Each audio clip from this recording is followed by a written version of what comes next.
విడుమొరటోడు అని వాళ్ళు వీళ్ళు ఎన్నెన్ని అన్న పసి పిల్లవాడు నవ్వాడు.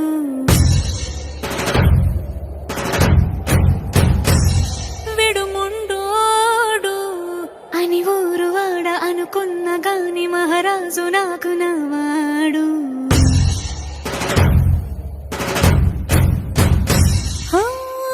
మాట పెడుసైనా మనసులో వెన్న రాయిలా ఉన్నవాడిలోన దేవుడెవరికి తెలుసును నాకన్నా. సూసేకి అగ్గిరవ్వ మాదిరే ఉంటా.